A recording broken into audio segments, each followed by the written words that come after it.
আসসালামু আলাইকুম গাইস, আশা করি তোমরা সবাই ভালো আছো। আলহামদুলিল্লাহ আমি তোমাদের দ্বারা ভালো আছি। প্রতিদিনের মতন আজকে আসছি তোমাদের মাঝে রান্নার ভিডিও নিয়ে। আজকে কলমি শাক ভাজি করব।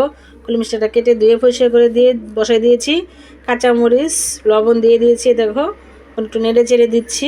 অনেকটাই কুতুম কমে গিয়েছে, আর 2.5 মাস পরে কলমি শাক খেয়েছি ভাজি, খুবই ভালো লেগেছে আর মুখে লেগে রয়েছে। তোমরা কলমি শাকটা চিংড়ি মাছ দিয়ে ভাজি করে খেয়ে দেখো, ইনশাআল্লাহ অনেক ভালো লাগবে। আমার চিংড়ি মাছ ছিল না, আমি চিংড়ি মাছ দিয়ে ভাজি করতে পারিনি, এমনি ভাজি করে নিয়েছি। খুবই ভালো লেগেছে। দেখো শাকটা সিদ্ধ করে নামিয়ে নিয়েছি, এখানে 2টা রসুন কুচি দিয়েছি, 2টা পেঁয়াজ কুচি দিয়েছি। পেঁয়াজটাকে ভালো করে ভেজে নিয়েছি। তখন আমি কুতুম শাকগুলো, সিদ্ধ করা শাকগুলো দিয়ে দিব। এতো দেখো শাকগুলো দিয়ে আবারও একটু নেড়ে ছেড়ে দিব। নেড়ে ছেড়ে দিয়ে তারপর নামিয়ে নিব। তোমরা এভাবে করে আবারও বলছি কলমি শাক খেয়ে দেখো। আর রমজানের শাক সবজি বেশি ভালো লাগে মাছ গোছাতে। তোমার তো দেখো কলমি শাক ভাজি কিন্তু হয়ে গেছে। কলমি শাক ভাজি রেসিপি যদি ভালো লাগে লাইক কমেন্ট শেয়ার করো। আল্লাহ হাফেজ।